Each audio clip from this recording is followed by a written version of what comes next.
कक्षा 7वीं के विद्यार्थियों, देखिए आज की इस क्लास में मैं आपको ए ग्रेड अभ्यास पुस्तिका गणित का अध्याय 2 के प्रश्न कराने वाली हूँ सॉल्यूशन के साथ में। ठीक है, अध्याय 2 का नाम है आपका अंक गणितीय व्यंजक। तो इस क्लास में हम इस अध्याय के प्रश्न देखेंगे और पूरे प्रश्नों को हम अच्छे से हल करने वाले हैं। तो चलिए बिना किसी डाउट के वीडियो को हम शुरू करते हैं। चलिए बढ़ते हैं इसके प्रश्नों की ओर। ठीक है, तो देखिए पहला प्रश्न दिया है कि संख्या 20 के लिए व्यंजक है। तो संख्या 20 के लिए आपका जो व्यंजक बनेगा वो बनेगा आपका 20 प्लस 0। ठीक है, कौन सा व्यंजक बनेगा? 20 प्लस 0। ए नंबर का इसका सही है। ठीक है, दूसरा प्रश्न है व्यंजक 50 प्लस 10 प्लस 5 का मान है। तो देखिए आप 5 का 10 में गुणे करेंगे तो 5 धम 50 और 50 कितने होंगे? 100। तो इसका आंसर रहेगा आपका डी। तो यहाँ पर आपको फिल कर लेना। ठीक है, जैसे मैंने आपको पहले पार्ट में बताया था वैसा करना है। ठीक है, चलिए तीसरा प्रश्न है राज ने 24 तरबूज और 20 रुपये प्रति तरबूज के नाम से तथा एक तरबूज 10 रुपये के मान से बेचे। कथन के लिए अंकगणितीय व्यंजक, अंकगणितीय बताना हमें। देखिए अंकगणितीय मान कैसे बनेगा आपका? देखिए 24 राज ने 24 तरबूज लिए। कितने तरबूज लिए? 24 लिए। 20 रुपये प्रति तरबूज, 20 रुपये ने गुणित 20। ठीक है, 20 रुपये प्रति तरबूज के मान से एक तरबूज 20 रुपये के मान से उसने बेचा। तो ये आपका आएगा 24 गुणित 20 प्लस 10। ठीक है, ए नंबर का। चलिए चौथा है 200 माइनस ब्रैकेट में 100 प्लस 20 का मान। अब देखिए 100 और 20 120। ठीक है, 120। तो हम 200 में से 120 घटाएंगे तो कितने बचेंगे? 80 बचेगा। कितना बचेगा और? ठीक है, चलिए इसके बाद में है पांचवा। 2 शहरों के बीच वयस्क का किराया 100 रुपये और बच्चे का किराया 40 रुपये है। एक वयस्क और 2 बच्चों के लिए किराए के लिए व्यंजक ज्ञात करना। ठीक है, 2 शहरों के बीच वयस्क का किराया कितना है? 100 है, 100 रुपये, और बच्चे का 40 है। तो एक वयस्क और 2 बच्चों का किराया बताना है। तो टोटल देखिए वयस्क एक ही है तो हम क्या करेंगे? 100 करेंगे प्लस उसमें क्या जोड़ेंगे? 2 बच्चे हैं और उनका क्या है? एक बच्चे का 40 है तो गुना हो जाएगा आपका। तो ये आपका इसका अंकगणितीय रूप बनेगा। ठीक है, छठा देखिए 4 दोस्तों ने एक दुकान पर चाय और बिस्किट खाए। ध्यान से सुनिए, 4 दोस्तों ने एक दुकान पर चाय और बिस्किट खाए। प्रत्येक की कीमत 10 और 5 रुपये। दुकानदार को कितने देने के लिए व्यंजक है? ठीक है, तो क्रमशः चाय के कितने हैं? 10 और बिस्किट के 5। तो 4 दोस्त थे तो 4 प्लस 5। ठीक है, प्लस 4 गुणित, टोटल बताना मैं, 4 गुणित 10 प्लस 5। तो इसका आंसर रहेगा आपका सी। ठीक है, हो गए। इसके बाद में देखिए रिक्त स्थानों की पूर्ति हमको करनी है। तो पहला है किसी अंकगणितीय व्यंजक और उसके मान के बीच संबंध दर्शाने के लिए खाली स्थान का उपयोग करते हैं। बराबर का। ठीक है, किसका? बराबर, ये इस तरह का 120 प्लस 27, 120 प्लस 27 कितने होंगे आप? 120 प्लस 27 तो प्लस 27। देखिए इसमें आएगा आपका सक्रियता का उपयोग करेंगे और यहाँ पर बराबर का चिन्ह आएगा। ठीक है, 120 ये माइनस और माइनस 27 बनेगा। आगे देखिए रीना के पास 100 एवं 50 रुपये के 4 नोट है। उक्त कथन के लिए व्यंजक 4 गुणित 100 + 50 इज इक्वल क्या बनेगा? तो जब इसको आप हल करेंगे, ठीक है, 150 और देखिए 150, ये आपका कितना हो गया? 150 हो गया, ठीक है, 150। तो यानी कि 150, 150 में हम 4 का गुना करेंगे तो देखिए 0, 4 पंजे 20, 2, 4 एकम में 4, 4 तो 6, 600। 89 - 11 बराबर 89 प्लस ये आपका माइनस का 11 आएगा, ठीक है। चलिए 500 - 300 + 100 इज इक्वल, देखिए 300 और 100 कितने हो गए? 400। 500 में से 400 घटाएंगे तो 100, सिंपल सा। यदि 100 गुणित 65 का मान 6500 है तो 99 + 65 का मान क्या होगा? तो ये होगा आपका 6435। कितना होगा? 6435, ठीक है। चलिए आगे बढ़ते हैं।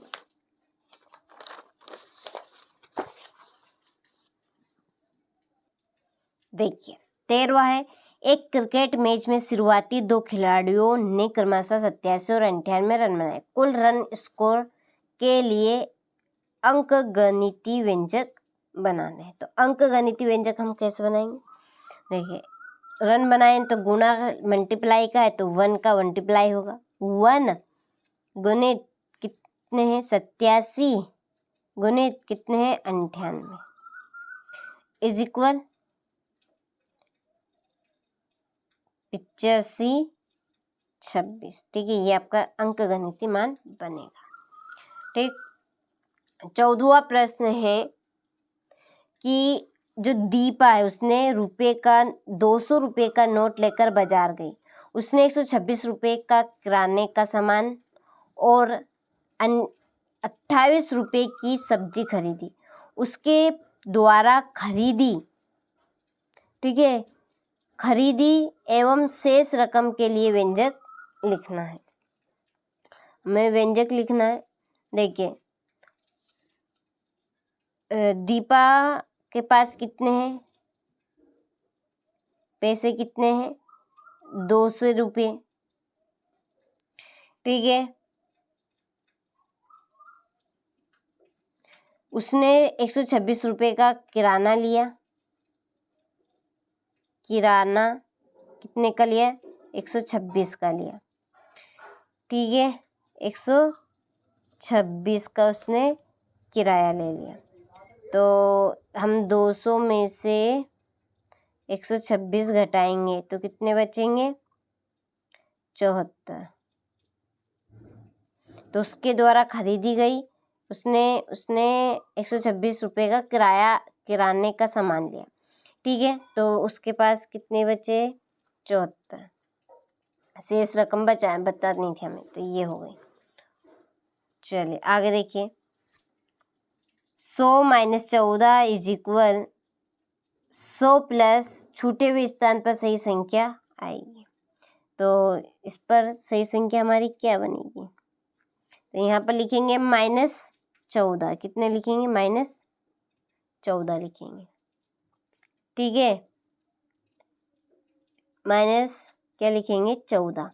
तो यहाँ पर कौन सी आएगी आपकी संख्या? तो देखिए 100 - 14, तो 100 - 14 में घटाएंगे कितने बचेंगे? 86, ठीक है। तो यहाँ पर 86 आपका इक्वल होगा। आगे देखिए 4 गुणित 100 - 25 को हल कीजिए। ये आपका 16 प्रश्न है। इसको हमें हल करना है।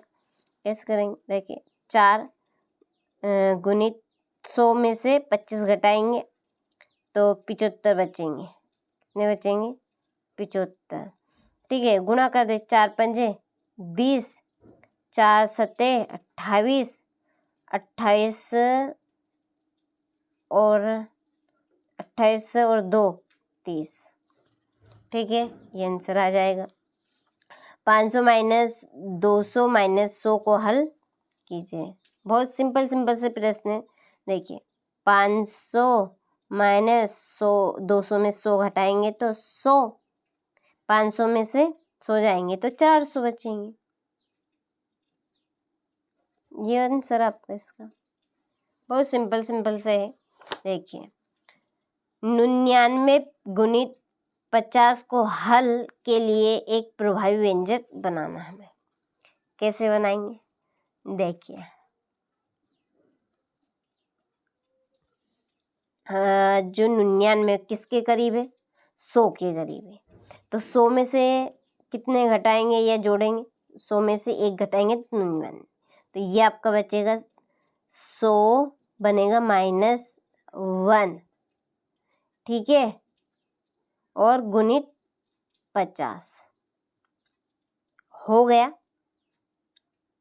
गुणित क्या हो गया? 50। अब इस 50 का हम अंदर गुणा करेंगे।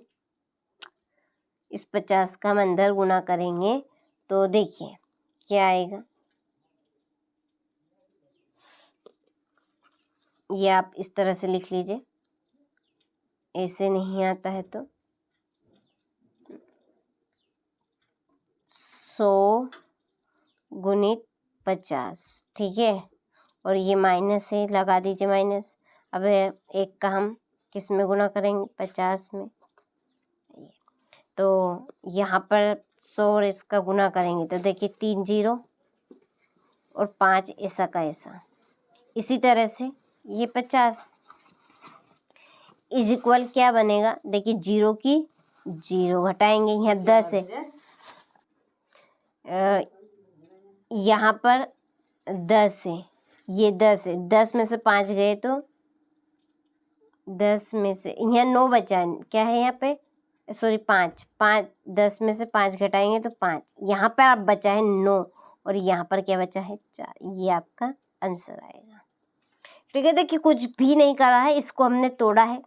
99 किसके करीब है? 100 के करीब है। 100 में से -1 घटाएंगे तो 99 बचेगा, ठीक है। यही संख्या हमारी, पर लिखी हमने इस रूप में गुणित 50, ठीक है। अब इस 50 का हम इनमें गुणा करेंगे, ये तो 50 100 गुणित 50 और ये माइनस चिन्ह ऐसा कैसा 1 में गुणा करेंगे तो 1 गुणित 50। इन दोनों का गुणा किए, इन दोनों का गुणा किए, ये इन दोनों का गुणा करने पर ये, इन दोनों का गुणा करने पर ये, और ये घटा दिया हमने। आंसर ये आ गया आपका, ये 9 है, ठीक। चलिए आगे बढ़े। अगला है 19वां। निम्नलिखित व्यंजकों को हल कीजिए एवं व्यंजकों के मध्य ये इस तरह के चिन्ह लगाने, ठीक है। यदि बड़ा आएगा तो ये जिस तरफ मुंह इसका खुलेगा वो संख्या बराबर है, ठीक है। यदि बड़ी छोटी आई तो हम ये चिन्ह लगाएंगे, यदि सेम संख्या आई तो हम ये चिन्ह लगाएंगे, बराबर का चिन्ह लगाएंगे, ठीक है। चलिए करते हैं। ये आपका है 19वां प्रश्न। एक तरफ हम ये संख्या लिखेंगे 20 + 37, ठीक है। 20 प्लस हमने 37 लिख लिया, और एक तरफ हम यहाँ पर कोमा लगा कर लिख लेते हैं 20 - 37, ठीक है। तो 20 + 37 जोड़ लेंगे, 7 3 2 5।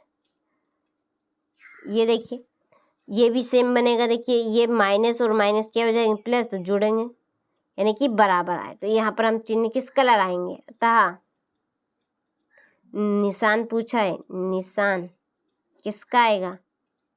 बराबर, ठीक है। निशान है किसका? बराबर का। ये आपका आंसर। देखिए सिंपल, बस समझिए, सारे प्रश्न अच्छे से होंगे। आगे देखिए, एक परिवार सर्कस देखने गया। सर्कस में एक वयस्क का टिकट, ठीक है, एक आदमी का जो बड़ा व्यक्ति है उसका टिकट 40 रुपये का है, बच्चे का टिकट जो छोटे बच्चे हैं उनका 20 रुपये का है। तो 2 वयस्क और 3 बच्चों के टिकट खरीदने के लिए अंकगणितीय व्यंजक हमें बनाना, अंकगणितीय व्यंजक बनाना है। तो देखिए कितने हैं? एक वयस्क का कितना ले रहा है? 40 ले रहा है, तो 2 वयस्क का पूछा है तो हम क्या करेंगे, गुणा करेंगे। क्या करेंगे, गुणा करेंगे। ठीक है, आप पूरा डिटेल में लिखना चाहे तो लिख सकते हैं कि एक वयस्क टिकट, एक वयस्क टिकट कितनी ले रहा है, 40 रुपये, और एक बच्चे का टिकट कितना ले रहा है, 20 रुपये। ठीक है, हो गया। तो 2 वयस्क का टिकट, 2 वयस्क का टिकट, हम पूरा नहीं लिख रही, ठीक है, नहीं हो तो ये 2 वयस्क का 2 गुणित हम क्या करेंगे, 40 करेंगे, इज इक्वल कितना होगा, 80 होगा। ठीक है, इसी तरह से कितने बच्चे हैं, 3 बच्चे, 3 बच्चे, इनका टिकट 3 गुणित कितना है, 20, एक बच्चे का 20 तो 3 का निकाल लेंगे, तो 3 दूनी 6, 60। ठीक है, 60। तो देखिए अब जोड़ लो दोनों को, 0 0, 8 से 14, तो यहाँ पर आएगा 14, 140। ठीक है, तो अतः अंक गणित इनका कितना निकला, अतः अंक गणिती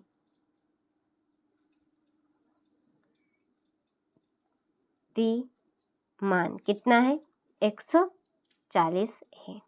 ये आंसर देखिए, सिंपल सा, पूरा समझाने का प्रयास कर रही हूँ, कहीं दिक्कत हो तो आप कर सकते हैं कमेंट। आगे देखिए 21वां, 527 -9 गुणित 3 -26 को नीचे दी गई बॉक्स में प्रदर्शित कीजिए। ध्यान रखें व्यंजक का मान परिवर्तित ना हो। ठीक है, यहाँ पर व्यंजक का नाम हम परिवर्तित नहीं कर।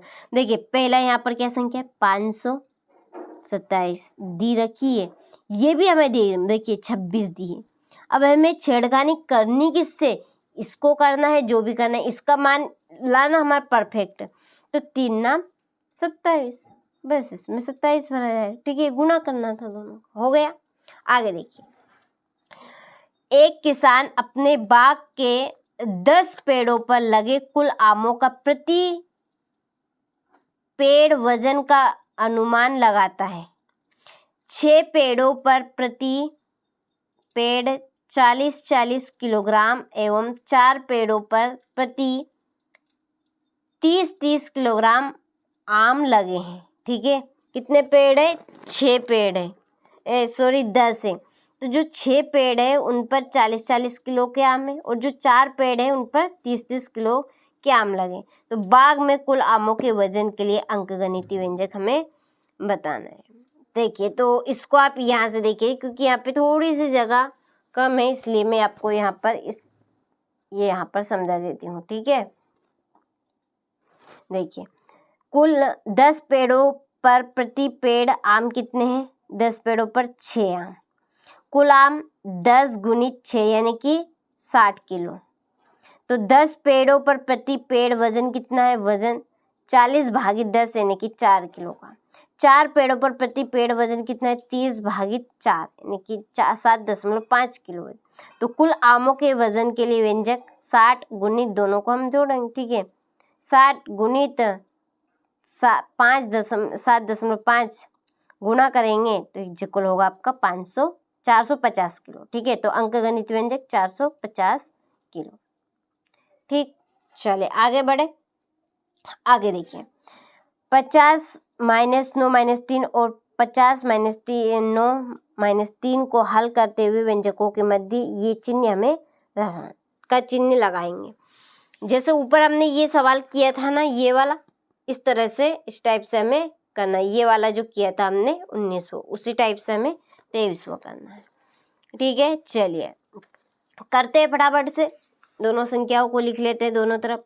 देखिए 50 माइनस ब्रैकेट में 9 -3, ठीक है, कोमा करके इस तरफ 50 -3 माइनस, सॉरी यहाँ पर 9 है, कितना है 9 और ये 3। देखिए 50 माइनस, देखिए 9 में से हम क्या घटाएंगे, 3 घटाएंगे तो 6 बचेगा। इस तरफ 50 में से 9 घटाएंगे तो 41 -3, तो 50 में से 6, 50 में से 6 घटाएंगे तो 44, और इस तरफ 41 में से 3 घटाएंगे तो 38। तो कौन सा चिन्ह आएगा बताइए? ये वाली संख्या बड़ी है, ये वाली, तो जो बड़ी है उस तरफ हम लिखेंगे। तो ये वाली संख्या बड़ी है तो ये इस तरफ कम होगा। ठीक है, इसको आप ऐसे भी लिख सकते हैं। अतः 50 माइनस 9 माइनस 3, इस तरफ इसका मुंह होगा क्योंकि ये वाली संख्या बड़ी है। 50 माइनस 9 माइनस 3, ठीक है, ये आपका आंसर हो गया।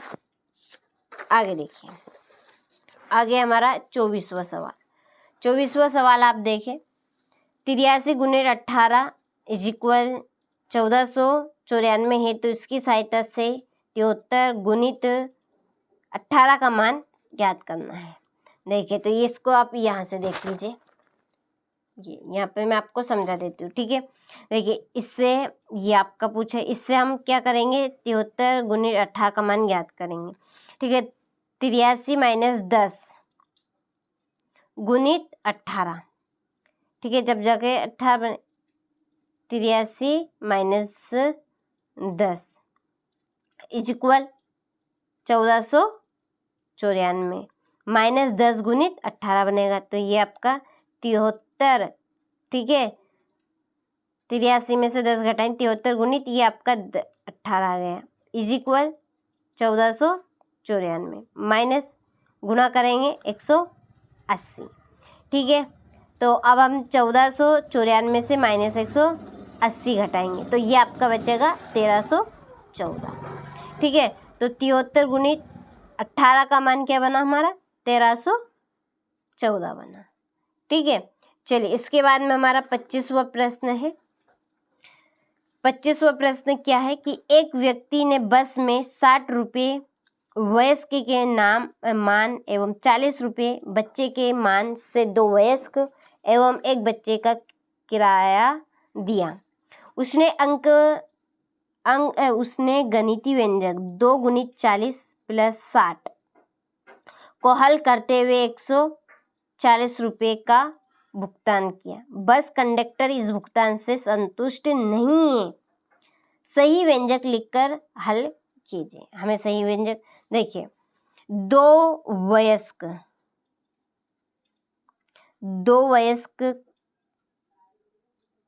ये आपका 2 वयस्क का किराया, 2 वयस्क का किराया, 2 वयस्क का किराया वो कितना ले रहा है?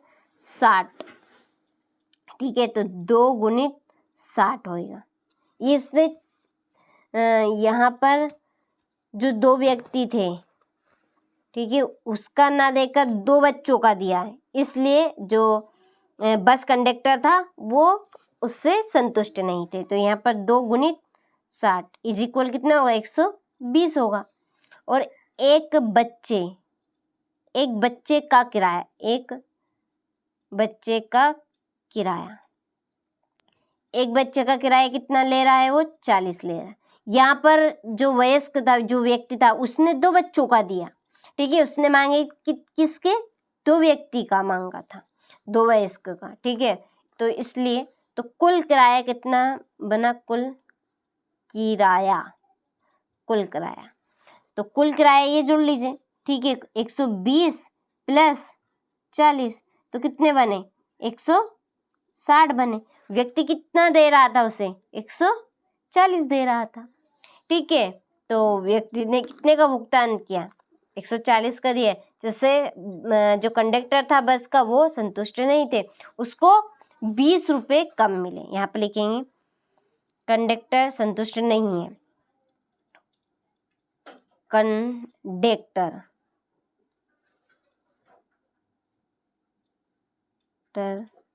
संतुष्ट नहीं है। क्यों नहीं है? क्योंकि उसे 160 माइनस 144 इक्वल 20 रुपये कम मिले। ठीक है, चलिए आगे देखिए, हो गया। अंक गणितीय व्यंजक 40 प्लस ब्रैकेट में 5 गुणित 8 के लिए 2 अलग अलग दैनिक जीवन संबंधी कथन यानी कि सवाल लेने हैं। ठीक है, तो चलिए ये रहा, यहाँ से आप स्क्रीनशॉट ले लीजिए।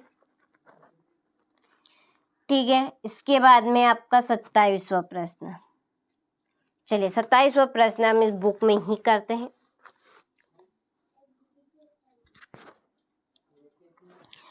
एक दोस्त ने अपनी जन्मदिन पार्टी में 10 मित्रों को 2-2 समोसे एवं 1-1 गुजिया खिलाई तथा एक केक खरीदा। समोसे, गुजिया एवं केक की बाजार में प्रचलित दर से अंकगणितीय व्यंजक बनाई एवं उसे हल कीजिए। ठीक है, तो देखिए समोसे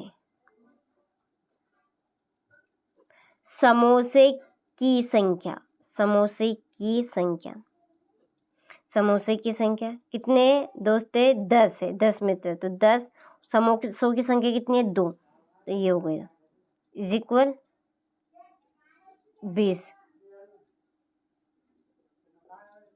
गुजिया की संख्या पूरे 10 है, गुणित गुजिया की संख्या कितनी है? 1, तो इज इक्वल कितना बनेगा? 10।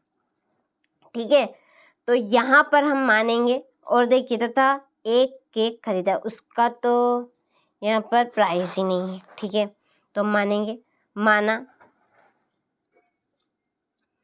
एक समोसे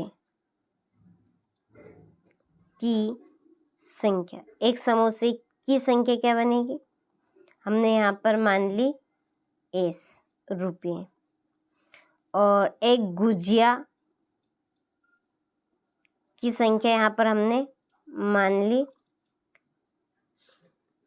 G रुपये, और एक केक की यहाँ पर हमने संख्या मान ली K।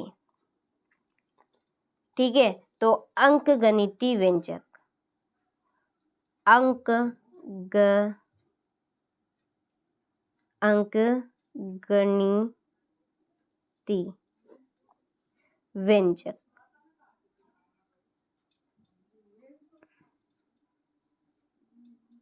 अंकगणितीय व्यंजक क्या बनेगा? देखिए हमने समोसों की संख्या S मानी, तो 20S और प्लस गुजिया की संख्या हमने G, तो क्या बनेगा आपका? G गुजिया 10G, और केक है नहीं, तो ये बनेगा आपका प्लस K। ठीक है, तो यही आएगा।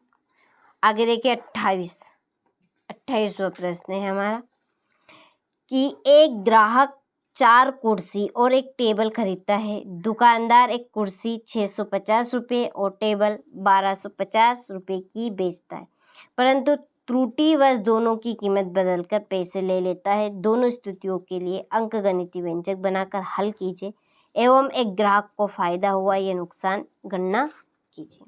देखिए यहाँ पर मैं आपको बता देती हूँ, ये देखिए यहाँ पर है, यहाँ पर आपका बनेगा। देखिए माना हमने एक कुर्सी का मूल्य कितना है? 650 और एक टेबल का मूल्य 1250 है। सही स्थिति में कुल व्यंजक 4 कुर्सी है, तो 4 गुणित एक कुर्सी का 650 है, प्लस एक टेबल है। ठीक है, तो प्लस एक ही टेबल है, तो एक का हम इसमें गुणा करेंगे तो यही मान आएगा। ठीक है, दोनों का गुणा करके 2600 है प्लस 1250 इज इक्वल कितना बना हमारा? 3850 बना। ठीक है, गलत स्थिति में कीमत बदल कर में कुल कीमत हम इनकी बदलेंगे, तो देखिए 4 गुणित टेबल की जगह हम जो टेबल की थी वो कुर्सी की जो टेबल की रख देते। ठीक है, तो 1250 गुणित 650, तो हम इनका दोनों का गुणा करेंगे तो 5000 प्लस 650 बनेगा, तो टोटल अमाउंट हुआ आपका 5650। ठीक है, तो ग्राहक ने अधिक पैसे दिए, कितने दिए? 1800। ठीक है, तो ग्राहक को 1800 का नुकसान हुआ। कितने का नुकसान हुआ? 1800। ठीक है, इसके बाद में है आपका 29वां प्रश्न। 29वां प्रश्न, 500 - 4 गुणित ब्रैकेट में 100 + 20 अंक गणितीय व्यंजक भारतीय मुद्रा से संबंधित है। इस व्यंजक के लिए दैनिक जीवन संबंधी कथन। यह प्रश्न, यह सवाल बनाने हैं। तो देखिए, किसी दुकान में एक पेन का मूल्य 100 रुपये और एक कॉफी का मूल्य 20 है। रमेश ने 4 पेन और एक नोट 500 का दिया। दुकानदार ने उसे कितना पैसा वापस किया? देखिए, व्यंजक 500 - 4 गुणित करेंगे हम 100 + 20। ठीक है, 500 - 4 और ये आपका 120 बन गया। 120 में हम 4 का गुणा करेंगे तो ये 480 बचा 20, तो रमेश को 20 रुपये वापस मिलेंगे। इसके बाद में देखिए आपका लास्ट क्वेश्चन है 30वां। एक दुकानदार अपनी बिक्री का साप्ताहिक हिसाब करता है। यदि वह दूध 60 रुपये प्रति लीटर एवं दही 70 रुपये प्रति लीटर, यानी कि 1 लीटर दूध का मूल्य कितना है? 60 है और दही का क्या है? 70 रुपये लीटर है।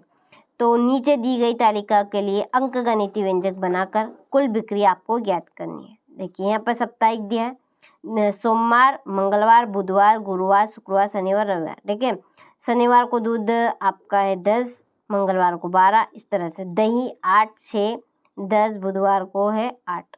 तो इसका गणित देखिए, दूध का दैनिक व्यंजक 60 आएगा, दूध की लीटर आ जाएगी, फिर दही का दैनिक व्यंजक 70 गुणित दही का लीटर आ जाएगा। तो देखिए, यहाँ पर इस तरह से आप टेबल बना लीजिएगा ये। ठीक है, तो 1 लीटर बोला है 60, तो 60 समझे में, फिर जो साप्ताहिक सोमवार को इतना है 10, तो 10 का गुणा टोटल 600 आ जाएगा। 60 गुणित मंगलवार को इतना 12, तो 12 का आएगा 720, और बुधवार को 10 है तो 60 गुणित 10 600, 14 840, 12 720। इसी तरह से आपको दही में भी करना, फिर दोनों का अमाउंट कर लेना। ठीक है, ये दोनों का अमाउंट ये, फिर इनका भी अमाउंट कर लेना है और जो टोटल अमाउंट आएगा वो ये रहेगा अमाउंट। ठीक है, 7900 रुपये। ठीक है, 7900 आपके रहेंगे। तो ये टोटल आपका यहाँ पर होने वाला है। ठीक है, चलिए, तो ये आपके पूरे 30 सवाल हो गए हैं। जो पार्ट आपका 2 था वो हमने पूरा कंप्लीट कर लिया है। सारे प्रश्न मैंने आपको अच्छे से समझाए हुए हैं। ठीक है, अच्छे से कंप्लीट करना है ताकि आप सभी अच्छे से अच्छे सवाल कर सकें। ठीक है, चलिए, तो मिलते हैं आपसे अगले वीडियो में अध्याय 3 के प्रश्नों के साथ। ठीक है।